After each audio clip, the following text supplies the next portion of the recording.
Book Summary: Good to Great: Why Some Companies Make the Leap and Others Don't, by Jim Collins. Enjoyed the video. Please subscribing to my channel for more great content like this. You'll be notified when I upload new videos.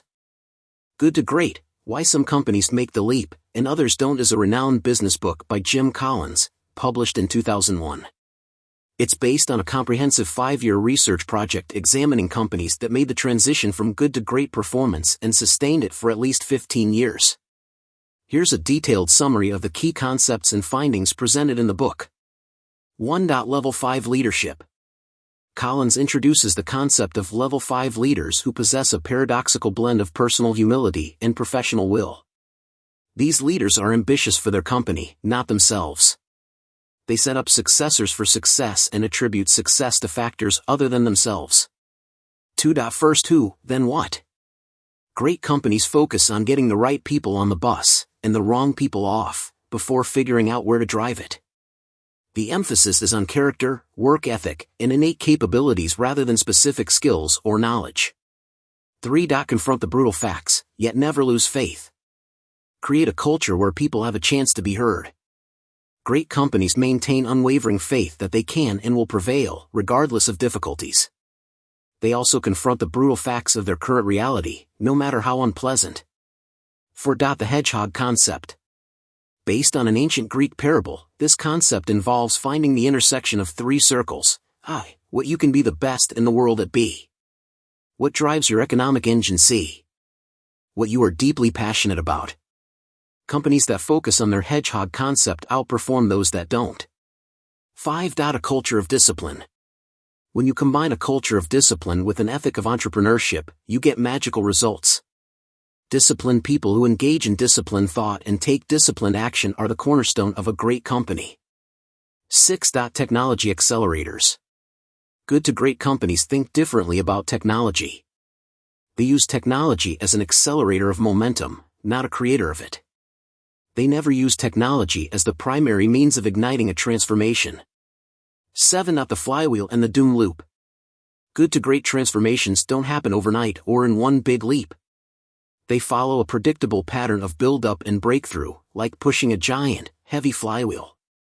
In contrast, comparison companies frequently launch new programs, only to change direction soon after, the doom loop. 8. From good to great to built to last. Collins connects the concepts in this book to those in his previous work, Built to Last. He argues that companies need to first focus on becoming great before worrying about enduring. 9. The research methodology.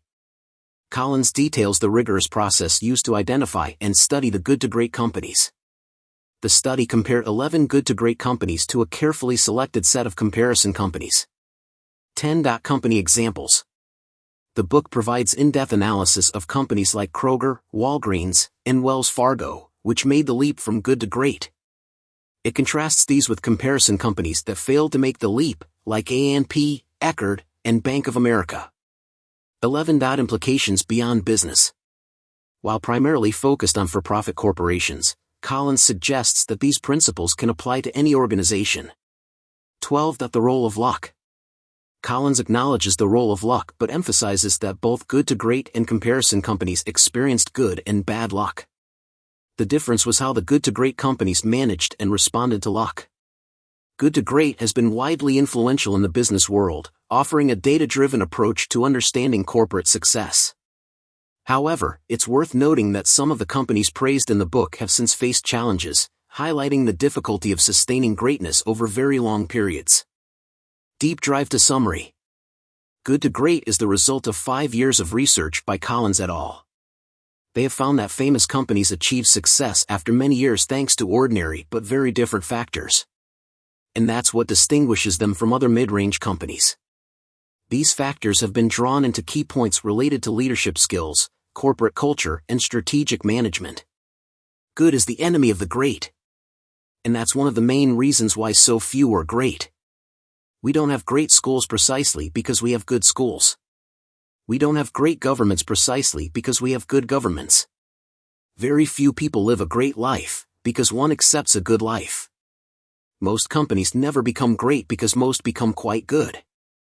And this is a big problem for companies. Whatever the end result, the transition from good to great never happens quickly. There is no such thing as a magic moment. The process is like pushing a giant flywheel non-stop in a certain direction, round by round, building momentum until it hits a breakout point, and then goes further.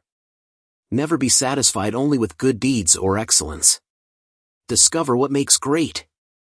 Most companies that have become great enjoy the years when their names were unknown, the years before they surprised the world with their results.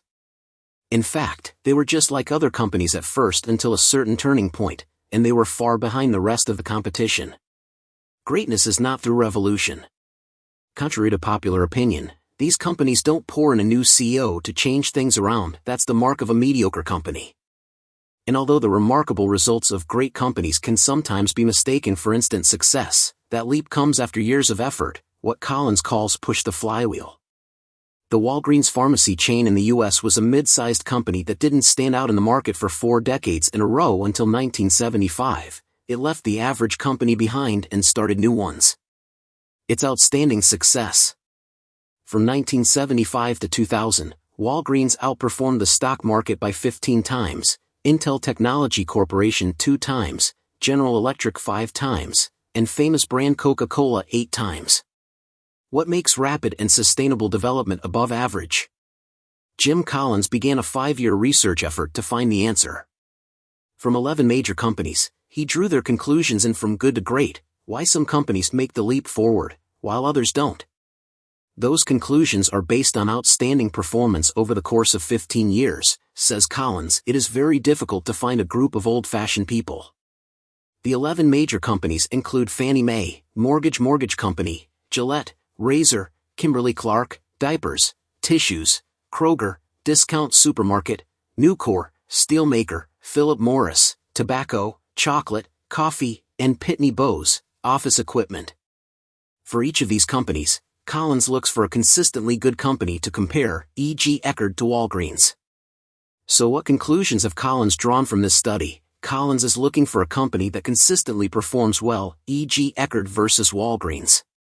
So what conclusions have Collins drawn from this study? Collins is looking for a company that consistently performs well, e.g. Eckerd versus Walgreens.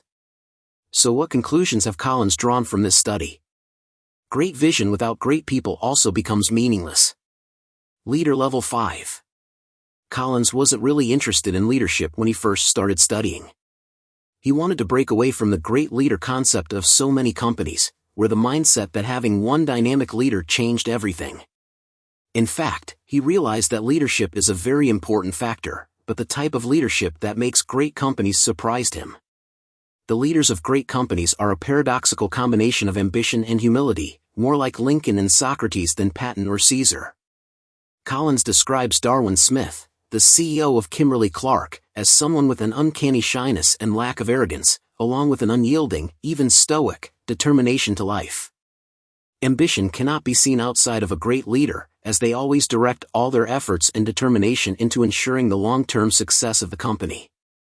They are rather reluctant to talk about themselves, instead talking about people who have made great contributions, and always talk about their merits, although what they do is really difficult. Collins was surprised how many people mentioned luck in their personal and corporate success. Great leaders have always shared a passion for their company's products, despite their popularity. The people who worked at Gillette, for example, poured $200 million into the development of the Mach 3 razor, a huge hit then, mainly because they were interested in it.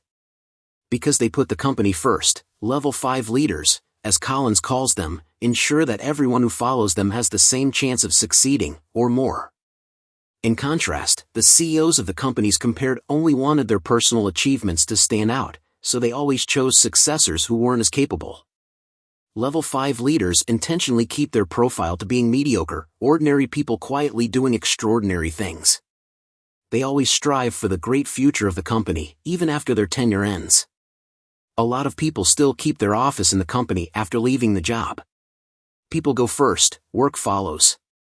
Usually, when you plan to ride a bus, you usually orient where you are going to drive the bus and then ask people to get on the bus. However, Collins and his team found that when the leaders of the good to great companies start up, they do the opposite. First, they find the right people to get in the car, and ask the wrong people to get off the bus, and then think about where to drive the car. First, they find the right people to invite to the car, and invite the wrong people to get off. Then they think about where to drive the car. If you find the right people from the start, they will always be able to adapt to any change in direction or strategy. If people join the train just because of where it is going, what happens if you go 10 kilometers and you want to change direction? Then you will be in trouble right away. But if people get on the bus because they care about the people who are also on it, it will be easier to change direction. Also, if you find the right people in the first place, you won't have to push them, because they're already driven by internal motivation. Interestingly, great companies don't pay more than good, and compensation isn't a big factor in motivating people when they have something bigger to achieve. Finally, great companies have a culture of strict but not ruthless. Rigorous means that everyone knows and follows the company's standards. If they don't respond, then they leave. On the other hand, ruthlessness is a characteristic of a good company. They consider staff reduction, company restructuring as the first strategy to improve performance. This creates a fear, makes employees less effective and reduces motivation, while in large companies, their employees always have a team spirit that challenges all to do well. Best. They understand that great vision without great people also becomes meaningless. Face the harsh truth, but never lose faith.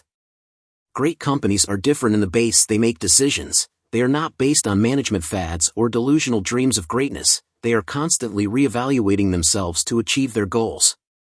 They face the situation head-on. As a result, they become stronger afterwards.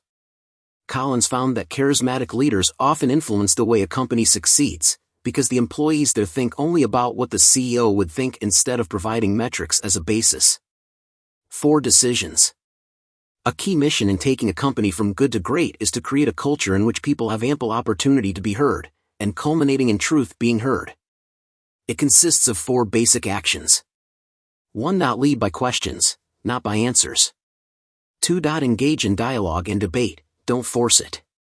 3. Do the analysis, don't blame. 4. Set up red flags to make information non-skippable. Collins quote from Winston Churchill, "I do not promote dreams.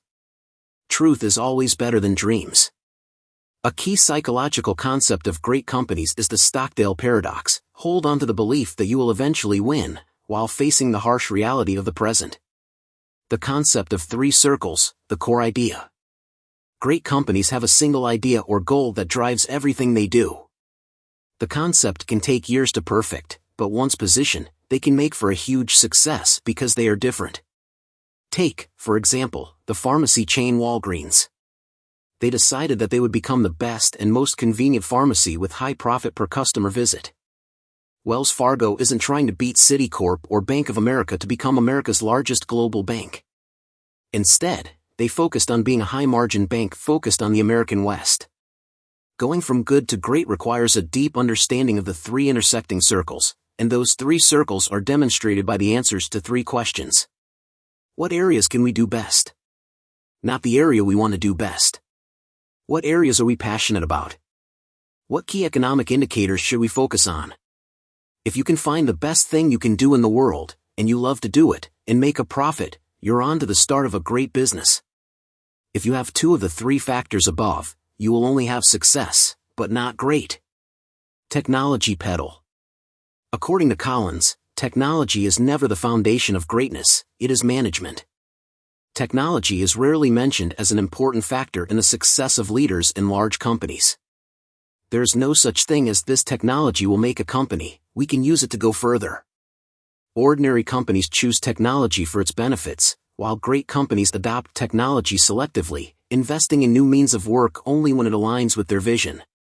As Collins points out, technology, by itself, was never the primary cause of greatness or decline. However, using technology wisely is part of the culture of great companies. Technology, by itself, was never the main cause of greatness or decline. Summary. How does strategic management make ordinary to great companies different from other mediocre companies? 1. Finding a core idea will give you a clear path. 2. Success comes from small impacts that add up in the right direction. 3. New technology should only be seen as a springboard towards the goal, not the goal. How do the people and culture make great ordinary companies different from mediocre companies? 1. Level 5 leaders make the successful progression from mediocre to great. 2. Hiring the right people in the right positions is the foundation of greatness. 3. Face the harsh truths, but never lose faith. 4. A culture of strict discipline is essential to following the core idea.